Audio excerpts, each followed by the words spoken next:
Inquiry भी होनी चाहिए, ऐसा हम सबका कहना है। सर मराठीत सांगा की धनंजय मुंडे यांचा अखेर राजीनामा झाला। तुम्ही आक्रमक भूमिका सकाळी सकाळी घेतली होती, त्यानंतर मुख्यमंत्र्यांनी आपली भूमिका मांडली, राजीनामा स्वीकारल्याचं म्हणताय। सामान्य लोक, महाराष्ट्रातले लोक जाती धर्माच्या पलीकडे जाऊन एका युवा सरपंचाचा जो मर्डर झाला होता त्या परिवाराला न्याय मिळावा यासाठी लढा हा सामान्य लोकांनी आणि देशमुख परिवाराने त्या ठिकाणी केला। आणि हा जो परिणाम आहे, आज जे काही राजीनामा धनंजय मुंडेला द्यावा लागतोय तो त्याचाच परिणाम आहे। पण फक्त हा विषय इथंच थांबतो असं नाही, धनंजय मुंडेंना सुद्धा सह आरोपी केलं पाहिजे। कारण का भाजपच्याच एका आमदारांनी सांगितलं होतं की जे पैसे एक्स्ट्रॉशन एका कंपनीकडनं केलं गेलं आणि हे जी सगळी मुळं तिथूनच सुरुवात होतात, ते एक्स्ट्रॉशन आणि त्या पद्धतीची बैठक कुठं झाली असेल तर धनंजय मुंडेंच्या घरी झाली होती। त्यामुळे सुरुवात तिथं झाली असेल तर सह आरोपी हे धनंजय मुंडेला केलंच पाहिजे आणि पारदर्शक पद्धतीने या सगळ्या गोष्टीचा तपास झाला पाहिजे। याच्यामध्ये कोण कोण होतं, सत्तेतले कोण कोण होतं, असं आमच्या सगळ्यांचं त्या ठिकाणी मत आहे। 85 दिवस लागले राजीनामा घेण्यासाठी, काय म्हणाल? हा अहंकार होता। सरकारला असं वाटतं की एवढे जास्त आमदार त्यांचे निवडून आलेले आहेत की लोकांनी विरोध करू, आंदोलन करू, विरोधी पक्षातल्या आमदारांनी विरोध करू, नाही तर आंदोलन करू, काही फरक त्यांना पडत नव्हता। पण लोकांकडनं तीव्र निषेध त्या ठिकाणी झाल्यानंतर आणि देशमुख परिवाराने जो लढा लढला त्यामुळेच सरकारला झुकावं लागलं। त्यामुळे सामान्य लोकांची ताकद किती असते आज तिथं आपल्याला बघायला मिळालं। दुर्दैव एवढंच आहे की एखादा व्यक्ती त्यांचा मृत्यू झाल्यानंतर तो व्यक्ती परत येऊ शकत नाही, पण न्याय मिळायला सुरुवात झाली असं आपल्याला कुठेतरी तिथं म्हणावं लागेल। तसंच सूर्यवंशी परिवाराला सुद्धा न्याय आपल्याला येत्या काळामध्ये द्यायचा आहे।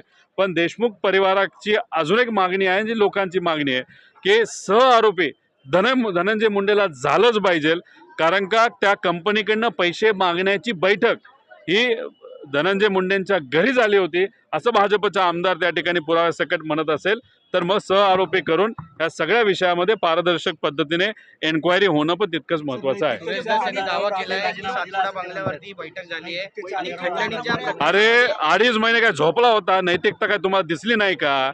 हे जे फोटो आणि जी काय चर्चा आहे, जे काय व्हिडिओज आहेत, तुम्ही सत्तेत असल्यानंतर तुम्हाला 1.5 महिन्यापूर्वी ह्या सगळ्या गोष्टी दिसलेल्या आहेत, तेव्हा तुम्हाला नैतिकता कळली नाही का? आज नैतिकतेचे त्या ठिकाणी पतंग तुम्ही उडवायला लागलेला आहे। आज झोपेतून तुम्ही जागा झाला आहात, लोकांनी तुम्हाला जागा केलेलं आहे, म्हणून आज तुम्ही तिथं राजीनामा देता। याच्या आधी काय तुम्ही पतंग उडवत बसलेला का, टाइमपास करत होता का? त्यामुळे आज नैतिकतेच्या गोष्टी त्यांनी कुठं करू नये।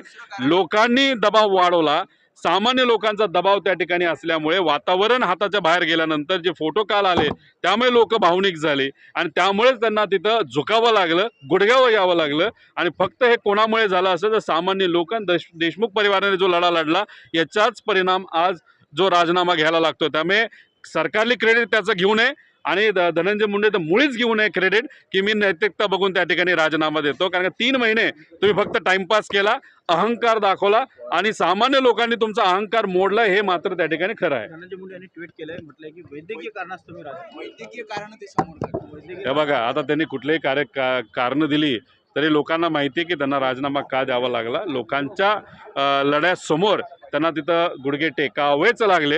ही सामान्य लोकांची ताकद आहे, हेच आम्ही लोकांना सांगतो की तुमची ताकद फार मोठी आहे। आणि हा जो परिणाम आज आहे फक्त सामान्य लोक आणि देशमुख परिवार आहे, तसंच सूर्यवंशी परिवाराला सुद्धा आपला न्याय द्यायचा आहे। आणि महाराष्ट्रातल्या सामान्य लोकांचं जे काय आज अडचणी आहेत, त्याच्यामध्ये महिलांचे अत्याचार असू दे तर कुठेही लोकांनी विषय हातात घेतल्याशिवाय हे मार्गी लागणार नाही आणि विरोधी पक्षांनी सुद्धा एकत्रित येऊन सामान्य लोकांच्या वतीने लढावं लागेल। पण धनंजय मुंडेंना जर वाटत असेल की राजनीतीमधला विषय संपला, आमचं असं मत आहे की भाजपच्याच काही लोकांनी सांगितलेलं आहे आणि आमचंही मत आहे की या सगळ्या बैठकीमध्ये धनंजय मुंडे सुद्धा तिथं होते।